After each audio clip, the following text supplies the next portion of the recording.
Allez, mets-la en route, Barry.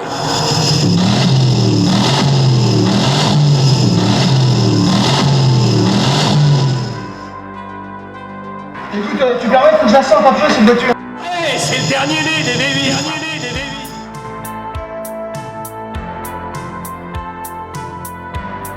Je suis l'aigle de la route. L'aigle de la route. On n'a pas de peau avec cette voiture. Mesdames et messieurs, veuillez attacher vos ceintures.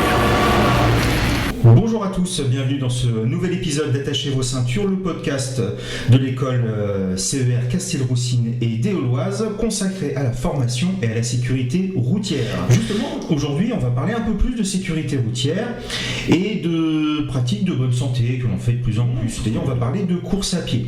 Et pour parler de course à pied, je suis avec l'un des spécialistes locaux de la course à pied, Gérard Touchet. Salut Gérard. Bonsoir. Comment vas-tu ? Oh, je vais bien, je suis un jeune retraité actif, donc tout va bien. Bon, c'est parfait. Donc Gérard, tu fais partie de l'association de course à pied Macadam 36, qui réunit donc, comme ça, des personnes qui souhaitent pratiquer la course à pied, également la marche, je crois. Et vous êtes organisateur du Trail Balzan, auquel CER est partenaire. Et j'ai souhaité t'inviter pour parler un petit peu, d'avoir quelqu'un qui est dans la pratique, qui a quelques années maintenant derrière lui de pratique. Si je dis pas de bêtises, c'est une trentaine de marathons que tu as à ton actif. Plus de 40 ans de course à pied. Voilà, donc on va pouvoir vraiment, toute cette richesse, cette expérience, on va pouvoir la partager avec nos auditeurs. Est-ce que, en quelques mots, tu souhaites faire une petite présentation déjà, Gérard ? Oui, simplement pour faire le lien avec le sujet du jour, il est sûr qu'il y a un enjeu de sécurité routière pour les coureurs à pied qui pratiquent sur leur sport, y compris en loisir, sur la voie publique, comme tout piéton, mais avec une vitesse et des difficultés particulières. Pour autant, en ce qui me concerne, je suis moins en difficulté, disons, avec cette problématique depuis mon départ à la retraite, puisque maintenant j'ai des journées pleines pour m'organiser ma pratique sportive, et bien évidemment je privilégie les parcours dans la nature, sur des chemins peu ou pas empruntés par des véhicules quels qu'ils soient, et bien sûr je préfère courir quand il fait jour. Contrairement à des personnes qui travaillant, c'est plus le soir, parfois après le travail, à l'heure où les gens débauchent. Voilà. Et puis comme on est en train là, on est à la mi-février là quand on enregistre, et il fait déjà nuit depuis quelques heures. Bien sûr. Bien sûr. Alors effectivement, la donne est toute différente quand on est obligé d'aller courir le soir après le travail, voire le matin très tôt, certains le font aussi. Oui. Et là, il y a un véritable enjeu de sécurité, c'est sûr. Donc on va parler un petit peu de tout ça ce soir, cette route, cette chaussée, cette circulation, cet espace à partager. Donc Gérard, on va commencer on va vraiment être sur l'activité course-loisir, d'accord ? Et on va commencer par l'activité plutôt en agglomération. Parce que je souhaite pratiquer mon sport en agglomération. Quel conseil, toi qui es un pratiquant d'expérience, quel conseil tu donnerais ? Alors on va plutôt penser aux débutants. Absolument, c'est un enjeu très fort, notamment, alors si on prend l'exemple de Châteauroux, notamment pour les personnes qui habitent dans l'agglomération, bien souvent elles ne choisissent pas de faire leur entraînement en totalité dans les rues. Elles partent de chez elles, ces personnes, pour rejoindre par exemple le parc de Belle-Île, où elles vont principalement courir. Mais il y a cette transition à faire entre le domicile, voire le lieu de travail, parce que certaines personnes partent aussi courir depuis leur lieu de travail, jusqu'à une zone plus naturelle, plus tranquille. Et là, j'ai envie de dire, le conseil principal que je donnerais, c'est réfléchir à son itinéraire avant de partir, avec la connaissance qu'on a de la ville, quitte à se rallonger de 500 mètres s'il le faut, mais choisir les voies de circulation où la place faite aux piétons est tout à fait convenable. Je donnerai un exemple tout simple. Il m'arrive, partant de Saint-Maur, de rejoindre le quartier de la Pointerie. Eh bien, je vais privilégier par exemple l'avenue d'Argenton plutôt que la route de Châtellerault. Pourquoi ? Parce que l'avenue d'Argenton est caractérisée par des trottoirs extrêmement larges, Oui. sur lesquels il est très facile de courir. Donc c'est tout simple. Et effectivement, si je dois ensuite rejoindre le quartier Balzan par le boulevard, j'aurai un petit peu une partie de boulevard avec le boulevard de la Valla pour rejoindre Balzan, eh bien je préfère me rallonger un peu en faisant le crochet par l'avenue d'Argenton, parce que je sais que là je vais avoir une zone plus sécurisée, plus large, également bien éclairée, hein, il n'y a pas de souci au niveau des... Et donc ça c'est tout à fait sécurisant. Et il ne m'est jamais rien arrivé de grave sur cet endroit-là, vraiment. Les points de vigilance, toi, sur lesquels tu souhaites que les gens fassent attention quand on est en train de pratiquer la course à pied et que l'on est dans une zone où potentiellement on peut croiser des véhicules? Alors surtout les intersections. Ouais.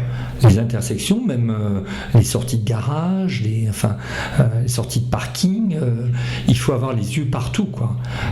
Donc le conseil que je donnerais, c'est que si on est dans une zone qui génère des rencontres avec des véhicules, quels qu'ils soient, eh bien ce n'est pas là qu'on va porter son effort maximal en fractionnant, en allant le plus vite qu'on peut. Il faut être très lucide sur l'environnement, vérifier, coup d'œil à gauche, coup d'œil à droite, comme le fait finalement tout piéton qui évolue. Sauf que là, on va plus vite, donc le risque est... Donc l'environnement se modifie plus vite également, quoi. C'est ça. Prenons un exemple concret. Il y a un certain nombre de carrefours à sens giratoire qui peuvent être relativement bondés, assez fréquentés à certains moments de la journée. Et si moi j'ai pas le choix que de devoir courir à ce moment-là, parfois en ville, les passages piétons qu'on peut emprunter lors de la course à pied sont vraiment pratiquement directement à la sortie du giratoire pour les voitures. Quel conseil tu donnerais à un pratiquant, sachant qu'il doit franchir un giratoire? C'est quoi? C'est d'anticiper, c'est de regarder à l'avance? Oui, c'est de se retourner. C'est bien qu'il soit prioritaire sur le...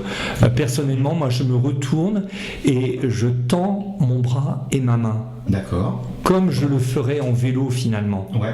Hein, c'est-à-dire que je me manifeste vraiment très ostensiblement pour que les véhicules arrivants me laissent passer. Hein. Oui, le fait de tendre le bras, finalement, ça crée un mouvement qui attire l'attention du conducteur. C'est ça, c'est ça. Mais vraiment, c'est le regard. Hein.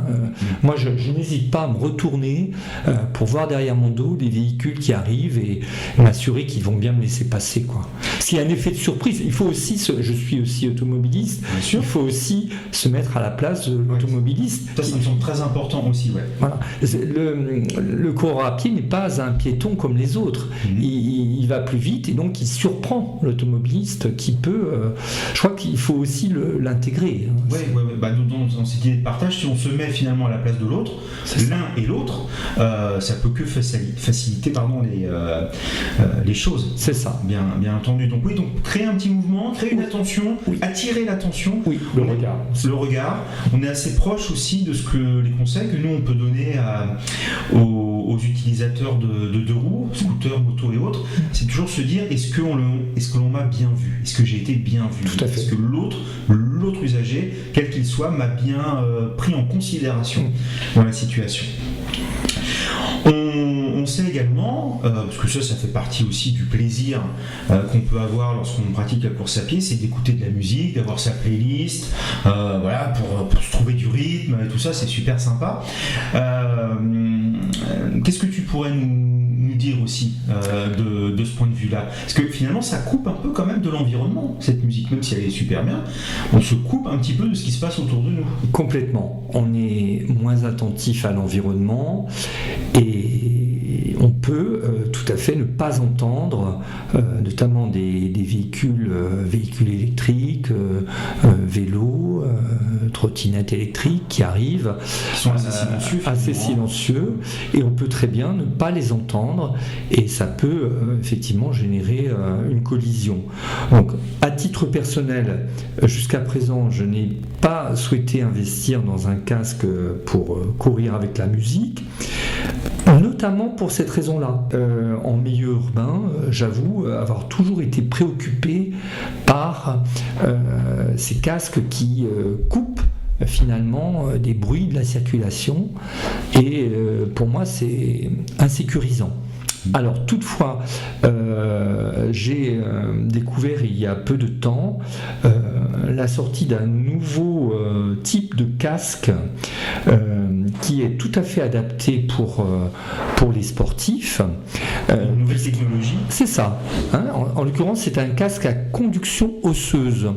Et donc là, le casque repose en fait sur l'os de la mâchoire.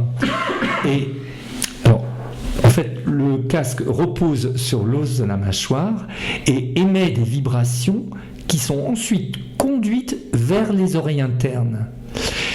Et cette technologie... On n'a pas le casque sur les oreilles, finalement. Absolument.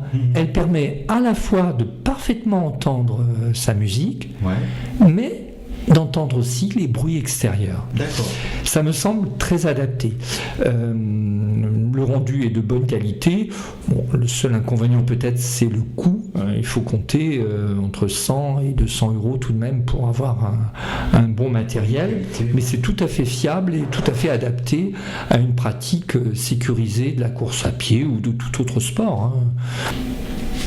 Alors, parmi les conseils à donner aux coureurs débutants, normalement les plus expérimentés doivent maîtriser cela. Il y a aussi la tenue vestimentaire, particulièrement le soir, la nuit, quand il fait sombre, tenue vestimentaire, et puis dispositif lumineux, réfléchissant, ne pas se limiter, à mon avis, à une lampe frontale, qui est certes utile, qui permet de voir, mais par contre elle peut aussi interpeller l'automobiliste qui arrive derrière, et à mon avis il faut aussi avoir au moins des dispositifs réfléchissants dans le dos.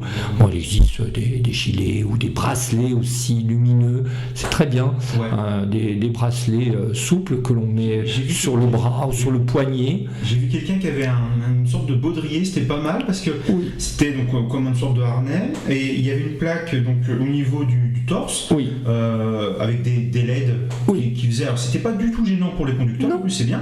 Par contre ça attirait le regard parce que c'est un peu clignotant, mais sans être agressif, ça change un peu de couleur, et il avait la même chose dans le dos. C'est ça qui est bien.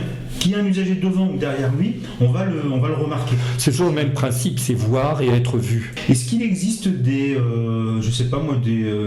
applications, alors je sais qu'il y a des applications qui permettent de comptabiliser les kilomètres qu'on fait en course à pied et tout ça, mais est-ce que, j'en sais rien, peut-être tu connais des applications qui sont un peu plus orientées vers de la sécurité routière, ou sécuriser un peu la pratique d'un usager? Alors, en fait, je vais répondre, mais sur un cas particulier, c'est le coureur qui est par exemple en vacances ou qui est dans une ville qu'il ne connaît pas parce qu'il a un déplacement professionnel et il a envie de courir. Il est comme moi, il a intégré ça dans sa vie et il ne peut pas se passer de courir.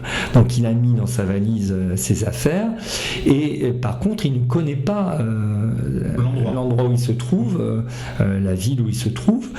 Et bien là il peut tout à fait télécharger une application qui est gratuite dans sa version de base, qui s'appelle Jouks, J2OKS. Je le mettrai dans les commentaires, voilà, dans la description de la vidéo. Alors l'application Jouks en fait propose des circuits dans des villes touristiques le plus souvent, mais dans le monde entier, et elle procède donc, pour le coup il faut un casque, il faut l'application, il faut un casque, et elle procède par guidage du coureur à pied, elle l'oriente. Et en même temps, elle lui délivre des commentaires sur les lieux qu'il rencontre, sur l'histoire de tel ou tel monument, voilà. Donc c'est tout à fait... C'est sympa, ça permet de ne pas se perdre. Déjà ne pas se perdre, absolument. On va parler un petit peu de la pratique hors agglomération cette fois. Donc qui dit hors agglomération, il n'y a pas forcément des trottoirs, il n'y a pas forcément des routes qui vont être délimitées de façon toujours bien claire. Hors agglomération, les automobilistes, alors on parle beaucoup voitures, mais bien sûr on pense aussi, il y a moto, il y a camion et tout ça, mais on croise surtout essentiellement des voitures. Les voitures roulent plus vite, 80 km/h, règle générale hors agglomération. Donc voilà, quel conseil tu nous donnes, Gérard? Le truc tout bête, peut-être ne pas courir le dos à la circulation. Absolument. Voilà. Pour ma part, je cours toujours à gauche, côté gauche, pour avoir une vision la plus proche possible des véhicules qui me croisent. Et ça, c'est le premier élément. Une grande vigilance sur les carrefours.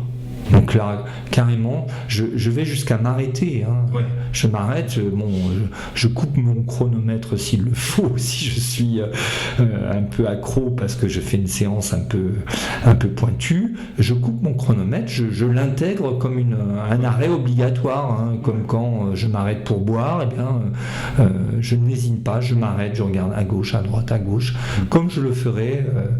Et c'est vrai que quelquefois, sur un itinéraire qu'on connaît bien, on peut être tenté de s'affranchir de ces précautions. Ah oui, alors ça c'est comme pour tout usager de la route. Voilà. Plus on va connaître un endroit, plus on est en pilote automatique et puis on va consciemment ou souvent inconsciemment, on va dégrader notre vigilance. C'est ça. C'est ça. Après, il y a aussi une pratique en groupe qui peut... des entraînements en commun qui posent d'autres problèmes puisque un groupe a tendance à s'étaler un petit peu. C'est très sympathique de courir avec des amis, courir côte à côte pour bavarder, refaire le monde pendant qu'on court, sauf que on prend une place qui est toute différente sur l'espace partagé. Qui est plus important. Et lorsque vous êtes en voiture, que vous croisez un groupe, quel qu'il soit, cycliste, mais là on parle de course à pied ou de marcheur, n'oubliez pas que le groupe dans son entier ne va pas réagir comme un seul individu. Le groupe n'est pas un individu.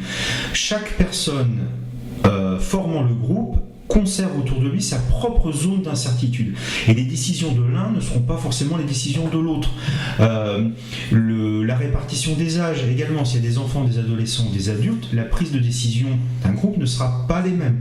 Soyez attentifs aux individus qui vont composer ce groupe. Ça, c'est vraiment essentiel, puisque vous pouvez avoir 90% des personnes qui vont avoir une réaction et avoir une personne qui va réagir autrement. Et cette personne peut vous surprendre et c'est là que un malheur peut arriver.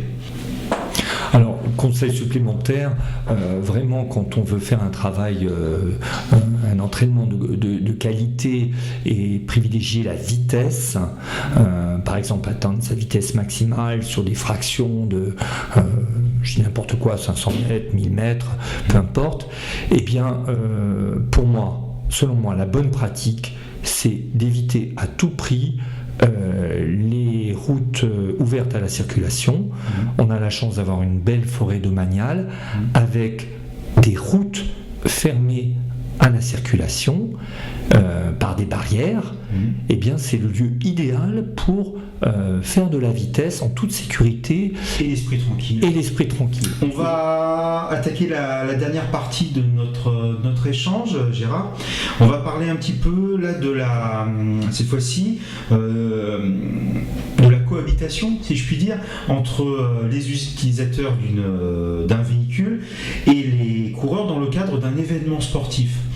D'une opération. On a parlé du Trail Balzan organisé par Macadam, il y a également l'Equiden qui se fait tous les ans, puis quelques courses locales ou marches. Alors, sans rentrer dans les détails, pour les gens qui ont déjà pratiqué ou qui ont été spectateurs ou qui se sont baladés, qui ont rencontré ce type d'événement, vous avez tous remarqué des personnes qui étaient souvent placés aux intersections et qui réglementaient un petit peu le passage. On appelle ça des signaleurs dans le terme de ce type d'événement sportif. Alors, est-ce que tu es toi-même régulièrement signaleur pour des événements, Gérard? Est-ce que tu peux nous parler un petit peu du rôle de ces personnes? Absolument. Les signaleurs, ce sont des bénévoles qui sont choisis par le comité d'organisation de la course et qui ont la particularité, c'est obligatoire, c'est la réglementation qui l'impose, d'être détenteur du permis de conduire. Ce n'est pas anodin dans le rôle de signaleurs. Bien évidemment, ils sont à pied, ils n'utilisent pas leur propre véhicule, mais par contre, ils doivent avoir une parfaite compréhension des enjeux de circulation et avoir, je dirais, une certaine autorité aussi pour faire respecter la réglementation propre à l'événement, propre à la course, puisque sans entrer dans les détails administratifs, à chaque organisation correspond un arrêté préfectoral qui réglemente la circulation. L'interdiction ou non d'utiliser certains axes. Voilà. Et donc ça, c'est très important et c'est un rôle fondamental. Alors après, le cas idéal, c'est quand la circulation est complètement fermée sur un circuit. Ça arrive de temps en temps sur les grandes épreuves, bien sûr, si on prend le marathon de Paris, il n'y a pas un véhicule qui peut passer. Par contre, sur des épreuves moins importantes, eh bien, on peut avoir simplement un couloir, souvent matérialisé par des cônes, un couloir sur lequel les coureurs évoluent, et à côté de ce couloir, les véhicules peuvent passer. Et là, ça va demander, voire traverser même à certains endroits. Ça va demander aux bénévoles signaleurs une grande attention et des qualités de concentration et d'appréciation des distances pour voir s'ils sont enclin ou pas à laisser passer telle ou telle voiture, voilà, en sachant que c'est quand même là, dans ce cas de figure, le coureur à pied qui est prioritaire, il ne doit pas rencontrer d'entrave, à la différence de la situation de l'entraînement qu'on décrivait tout à l'heure, où effectivement c'est à lui de s'arrêter s'il a un carrefour à traverser. Juste brièvement, n'oubliez pas que vous avez les mêmes droits lorsque vous êtes pratiquant en ville comme ça pour le loisir ou pour un entraînement. C'est le cadre du code de la route, vous êtes considéré comme piéton, coureur à pied, mais donc piéton, vous avez les mêmes droits mais aussi les mêmes devoirs qu'un piéton. Il ne s'agit pas, on ne devient pas, parce qu'on pratique un sport, automatiquement prioritaire dans toutes les situations. On peut malheureusement parfois, dans notre comportement, surprendre un conducteur qui est de bonne foi et qui ne pourra pas réagir à temps parce qu'on l'aura surpris trop vite. Donc soyez également, faut garder ça en tête. Oui, absolument. En tout cas, il n'y aurait pas de course sérieusement organisée sans les signaleurs. C'est un rôle extrêmement important pour tout le monde. Pour tout le monde, exactement. Pour, encore une fois, dans cette idée d'espace à partager. Et est-ce que tu souhaites rajouter quelque chose, un dernier conseil ? Simplement, la course à pied doit rester, comme tout sport, un plaisir avant tout. C'est une hygiène de vie, c'est une philosophie de la vie aussi en ce qui me concerne. Et donc, je ne transige pas ni sur ma santé, ni sur ma sécurité. Et donc, je préfère encore, effectivement, perdre un peu de temps sur les passages urbains où je sais que je peux être facilement heurté. Plutôt que de prendre des risques inconsidérés, quoi. C'est vraiment trop bête. C'est un type d'accident qui est tout à fait évitable en s'assurant des bonnes pratiques. Et vraiment que l'on soit coureur, que l'on soit conducteur et tout ça, voilà. Soyons bienveillants, soyons tolérants, voilà, c'est le mot, soyons tolérants, soyons courtois, que ce soit les uns ou les autres, et en faisant juste un tout petit effort, les choses souvent se passent tellement mieux.